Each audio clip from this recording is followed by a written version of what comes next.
Greetings, people of YouTube. Duck and Creepers here, and today, guess what? Guess what today is? This is my 100th video ever made for the YouTubes.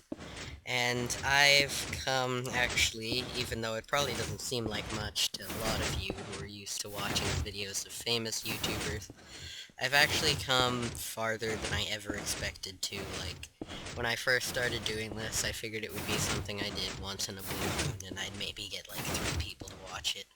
And that top 15 Minecraft songs video I made has over 70,000 views now. I never expected I would ever get over 1,000 on any one thing. I never even expected to hit 1,000 between everything, really. Of course, that's just a compilation, but I've also gotten a fair number of views on my other things since I released that. My subscriber count went from like 30 to 360 now, and it's been awesome, guys. And those of you who like email me and post comments and stuff, thank you so much, because that just makes me so happy to know that people enjoy my content and want to interact with it. So anyways, what better thing to do for a 100th video than to start up a new series? Now, I mentioned this in the update video that I did a couple days ago, and I told you I was going to start doing tutorial videos for how to do things in vanilla Minecraft and modded stuff. So what we have here is my perfected cobblestone generator design. It works flawlessly with or without mobs. It's just with mobs you can automate things a little easier. So I'm going to be showing you guys how to make this bad boy right here. Now what this is, it is a double block update detector cobblestone generator, and it is ridiculous. Like, I took the ideas of like 8 different generators and put them together. And if you did watch the update video and already saw a little bit of this, one thing you'll notice I added is a comparator circuit to pulse this insanely fast so it never shuts off. Because one weird thing that this generator does is if you just have a lever here, when it hits maximum height, the block update detector can glitch. So I added a comparator block to fix that. And one thing about this, you'll see you've got open blocks, block breakers, ender chests. You don't need that. I just added that because, well, I wanted to figure out the optimal generator design for Survivability Vanilla Bean, which is the mod pack that I'm playing on right now, that I'm going to release pretty soon. Still bug testing a few things. And I'll be doing a survival let's play on a map that I made for it, so that's all fun stuff. But anyway, let's get started. So, before we even get to that, one thing that you guys, I'm going to show you how to make, because it's really useful if you are playing vanilla, is one of these things. If you've ever played using Mine Factory Reloaded, or just another Better Barrels attempt, they add ways to store ridiculous amounts of the same block in one block space. Vanilla doesn't have anything like that, and since chests can take up a lot of room very quickly, especially for something like cobblestone, I'm going to show you guys how to make basically a vanilla version of a deep storage unit that can theoretically hold infinite items in a single block space, using a weird feature of minecart with chests. So, anyway, let's get started building one of these thingies. So, for when I'm actually building it here, like, over here, I didn't build it underground, because I wanted you guys to be able to see the underlying redstone and water and whatever else, but as I'm building it here, I'm going to be assuming that you guys want to be putting it into the ground. So, what you're going to need to do is dig out a 3 by 3 by 9 area, first of all. Okay, so 1, 2, 3, 4, 5, 6, 7, 8, 9. Dig that out. Sorry if I rant in this a lot. I'm not the greatest at coming up with things to say for tutorials like this. Okay, so you're going to want a 3 by 9 area that is 3 blocks deep. So, like this. Come on. Bad.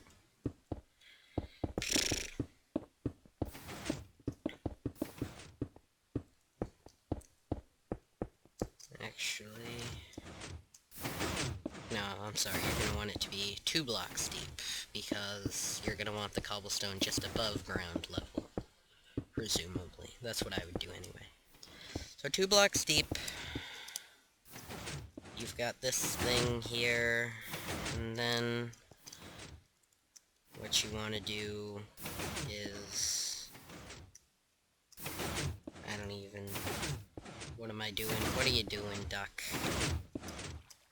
Okay, so...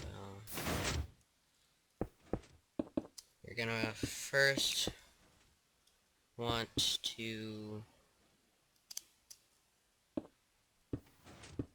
Okay. Come on.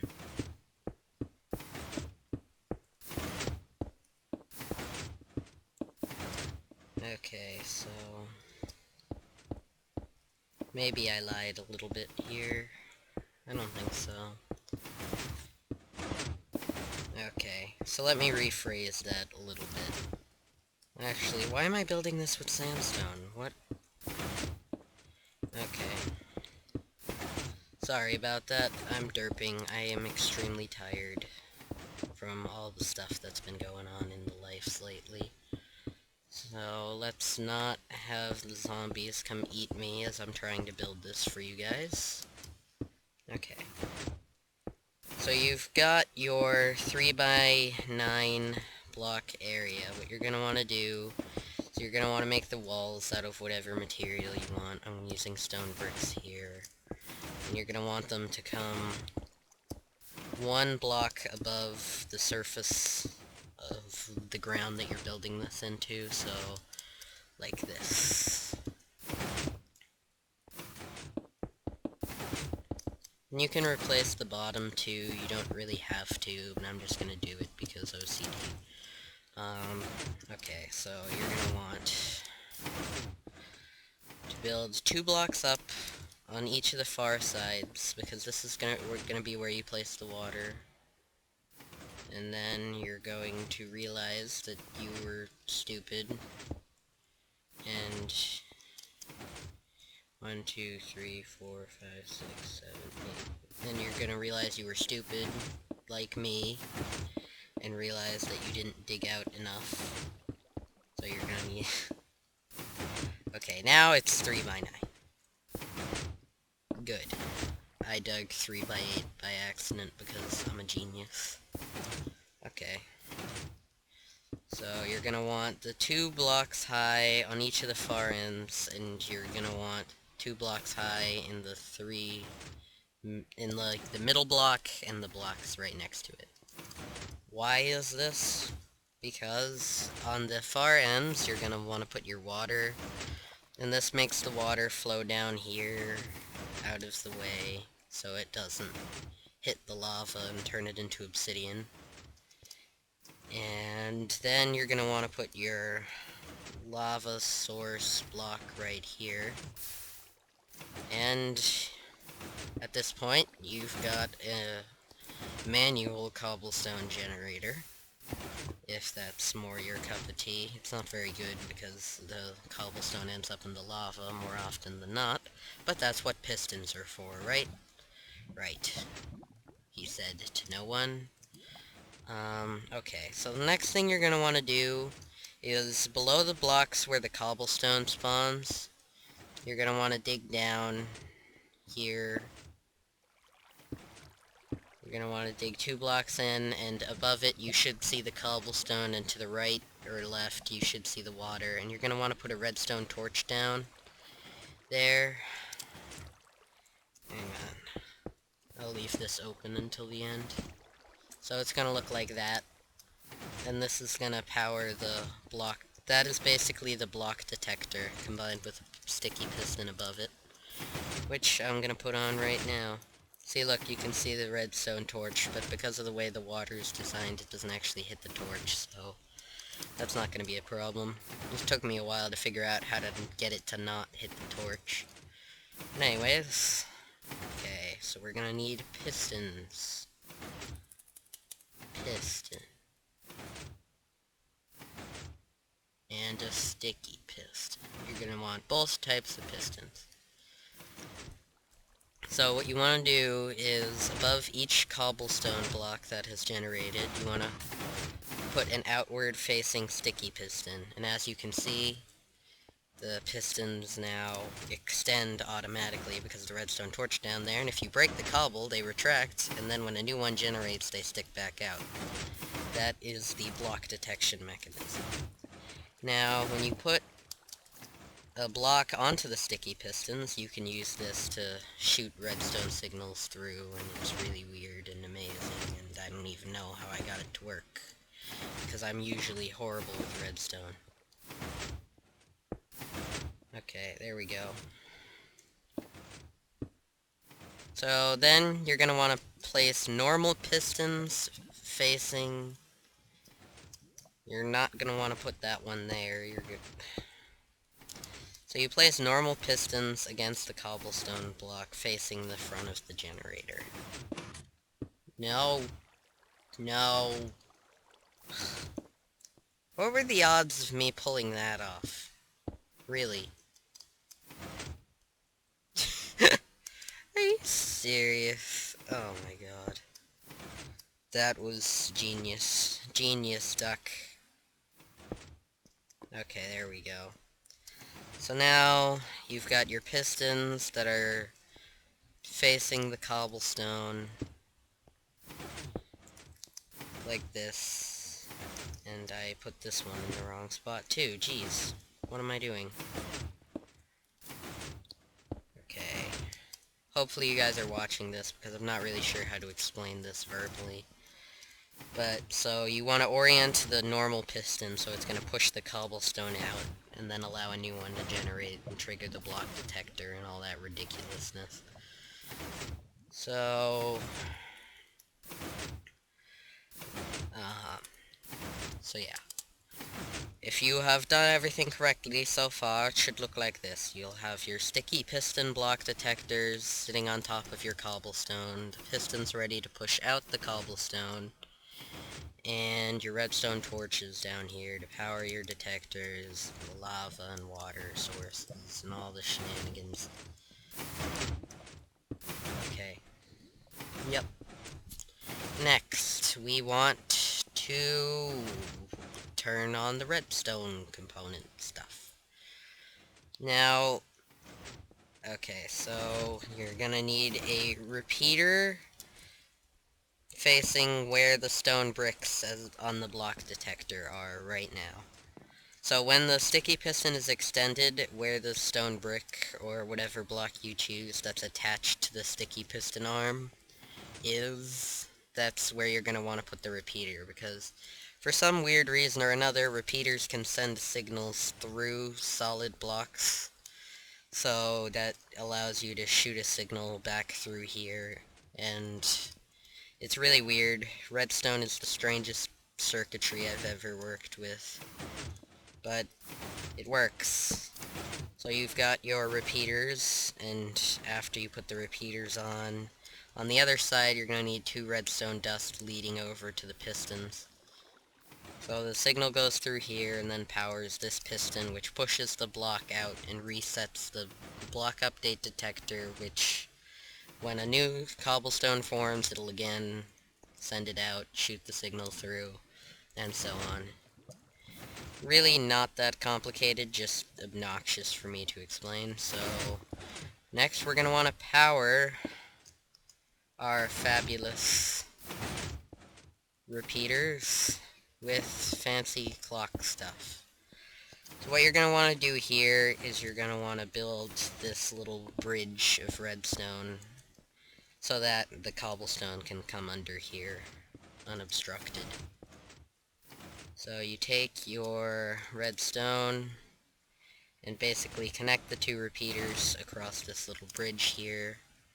And now, next thing we need to do is build our comparator circuit. A weird thing about comparators is because they can subtract signals, they can create ridiculously fast clocks. Clocks that are so fast that redstone torches can't even register the pulse changes. But repeaters can, which is what we need in order for the generator to not get stuck, because the block update detection is a weird quirk that's not supposed to work, so... Shh, don't tell Moj. Okay. Comparator clock. Now, you're gonna want to go... You're gonna have the block that's in front of the repeater, and then you're gonna want to go 3 more blocks out to place your comparator, because if you go any closer than that, the repeater won't register the change in the pulse, and that kind of defeats the whole purpose of including the comparator clock instead of just...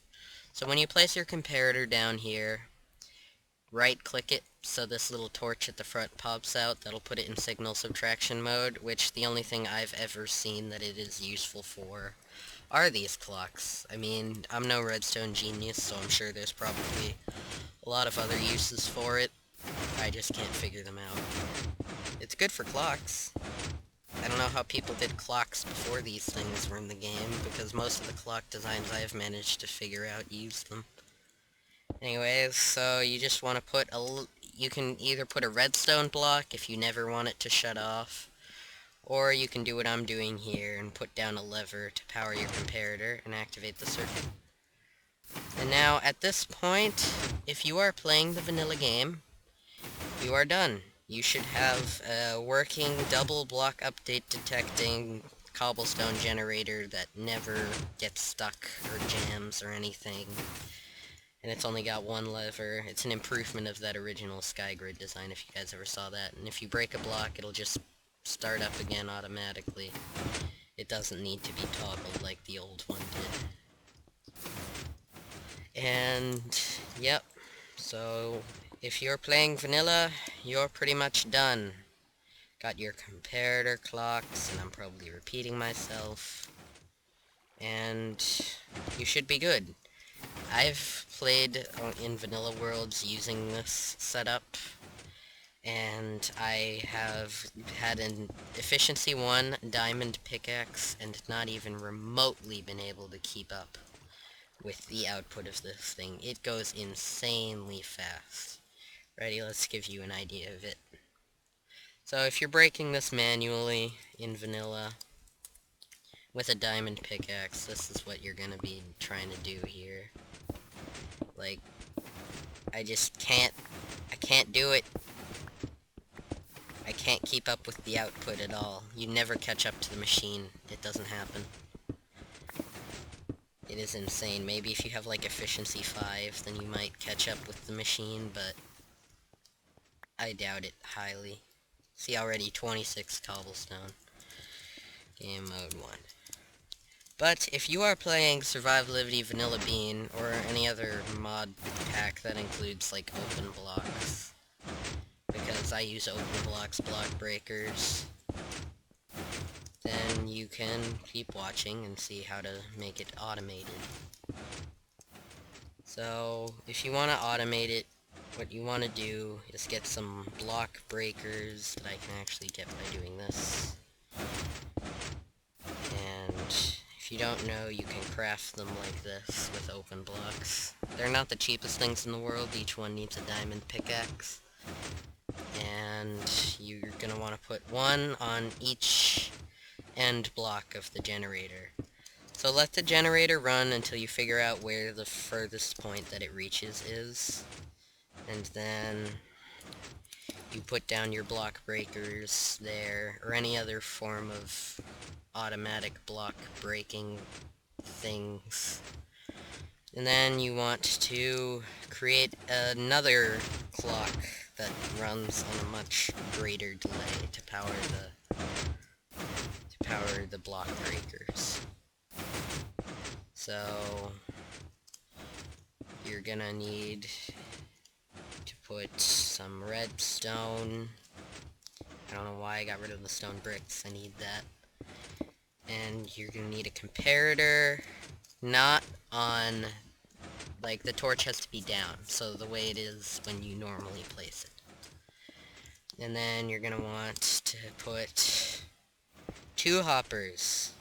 To get this to work, you put one down, and then you sneak click while pointing at that hopper to place the other one down so it connects to it. And then you go back over here and place it so the 2 hoppers are now connected to each other. Now if you put anything in here, like let's say this hopper, well, let's take the hopper out, because as you can see, that will pass the hopper back and forth between that'll pass whatever item back and forth between these two. And whenever it's in this hopper, it activates the comparator, which then activates the block breakers. Make sense? Excellent. Okay.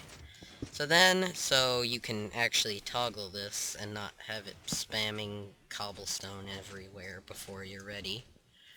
You could put a redstone torch here, and we'll just shut this off. So you have this redstone torch. Now, as long as a hopper is being powered by a redstone torch or any other redstone signal, it will not pass items. So it will not put the item in here and trigger this. It will have to wait for the torch to be shut off. So you're gonna wanna pull some redstone over here. So when you turn this on, because this clock is so fast, it's not going to be an issue, and this torch will always be off, as you can see over here.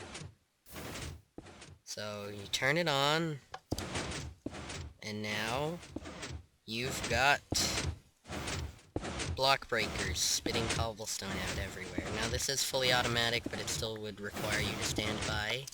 So, let's take it a step further, and if you don't have ender chests, then you can always, like, I don't know, pipe this around using buildcraft pipes or whatever if you're playing with buildcraft.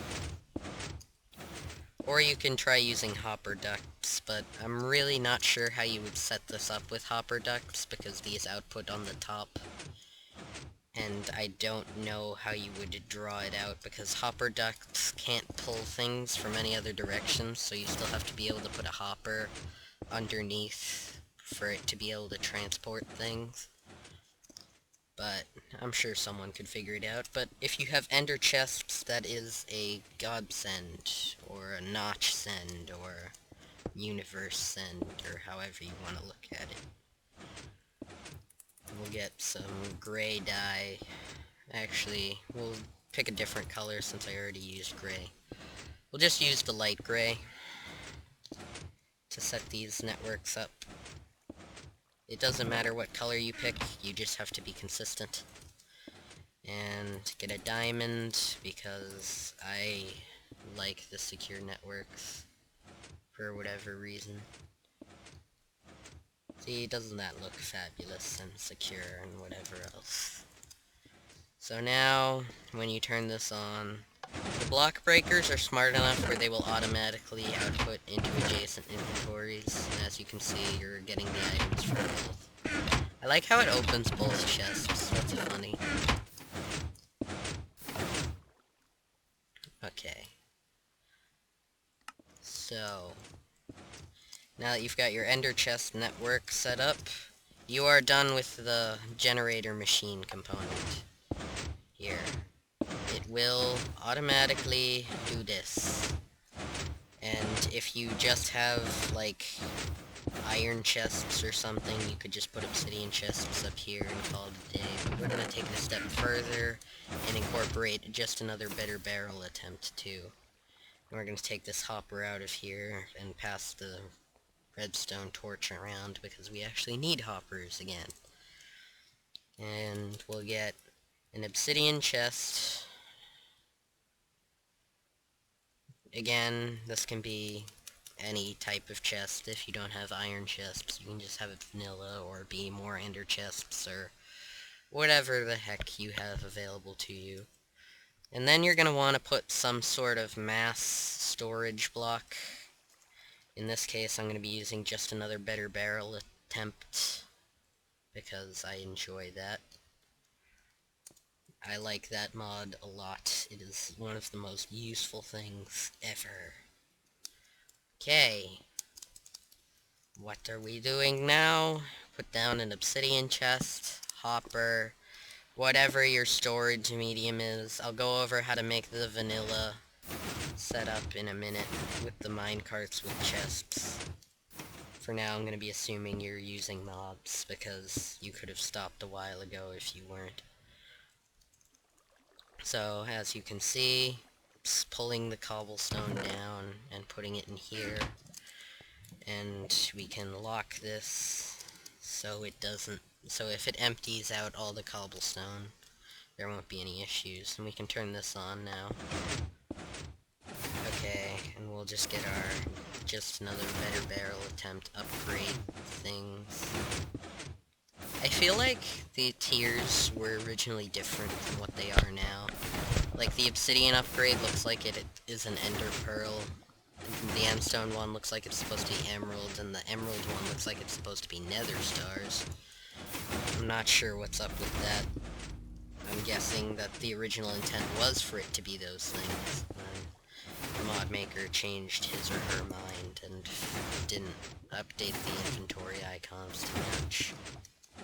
But at any rate, we'll just get our final stage barrel here. So now, if you are playing with just another better barrel attempt, the upgrades are pretty expensive, but if you've got them all, you can now hold up to 524,000 cobblestone, plus the amount that you can fit in this giant chest here, plus the amount you can fit in the hoppers and the other chest. So that's a lot of cobblestone, and then you can just leave this running all the time, chunk loaded or something with chicken chunks. Ready? Chunk load. Chunk loader, smaller meat chunks. What are you talking about, Chisel?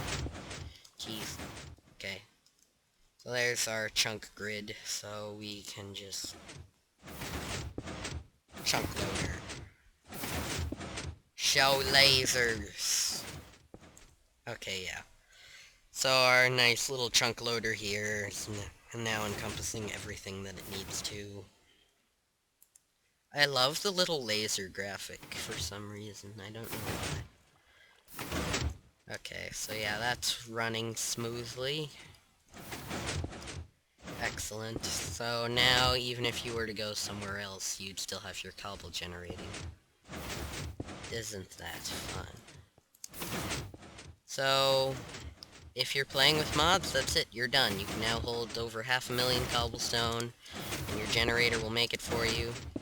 This design is the fastest way to produce cobblestone without, like, extra utils. Now, I do have extra utils in Survivability Vanilla Bean, but I have all the transport pipes disabled because I'd rather people use hopper ducts, because that's the entire point of having it in there, and the method of producing cobble that it allows is insanely fast and overpowered.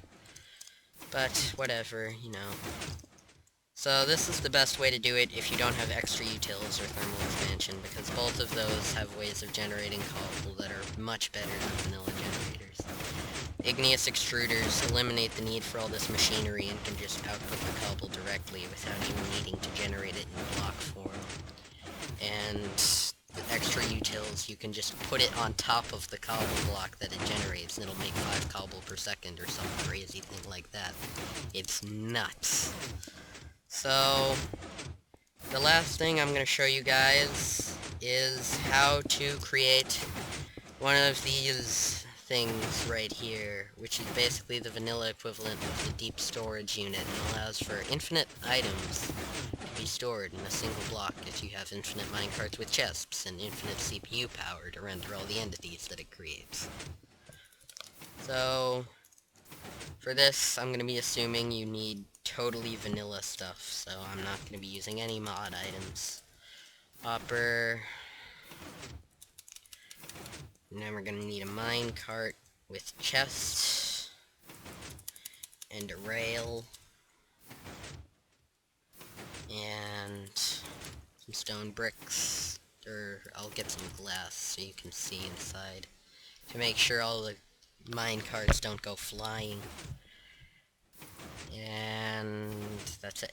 Okay, so get your chests, and to get the hoppers aligned correctly, you're going to need to build it like this first. So now you've got your hoppers aligned, and you can put a rail on top of hoppers. I know that's weird. I don't understand how, but you can. So then, box off most of this in glass to minimize the minecart's ability to go flying. Because when you place so many in one block, you get some weird effects.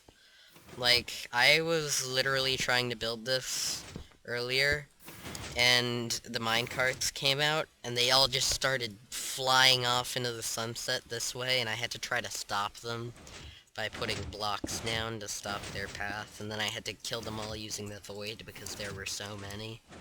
So you really have to be ready when you're making this. Of course, you probably would be if you have this many minecart with chests. Just don't let them all go running off somewhere. It does not end well for you. So, finish your glass box. And then many of you will recall that it used to be you could just spam minecarts infinitely on the same block. This also works with TNT minecarts or regular minecarts. TNT is useful for very concentrated explosions. With enough of them, you can actually take out Obsidian and probably crash your game while you're at it. So, what you want to do now, you can't quite place them the same way that you used to be able to. You have to stand underneath, which shouldn't be a problem if you've built it like this. You need to stand a few blocks below the rail, and you just need to spam right-click like there's no tomorrow. And I know it doesn't look like I'm doing anything, but every time you see that little cart move, that's added another minecart here. So, that should do it. Put your glass in to make sure the minecarts don't go anywhere, and you can build some stairs up here, or what have you. Beautiful stairs, duck. Now I can put like this glass in here, and it'll go through the crazy minecart system, and it ends up down here eventually. Now note that this hopper right here, I don't know why I have this, I don't really need it. Okay, that layer of glass isn't necessary. This hopper here is a good deal slower than the hoppers normally are for pulling items. For whatever reason, I think it just doesn't quite register the minecarts with chests very well, but it will pull it eventually. And as you can see, the cobblestone's coming down here, and this allows you to not have to have 10,000 double chests of cobblestone. So yeah, that was Ducking Creeper's ultimate cobblestone generator. Hope you guys enjoyed. Leave a like if you did. Hit 100 videos, 300 subscribers, 360 subscribers, and we're still going strong. So yeah, see you guys next time. Goodbye. Let me know if you have any questions or something, if I was unclear, because I just tend to ramble and I'm not very good at explaining complex machinery like this. Yeah, bye!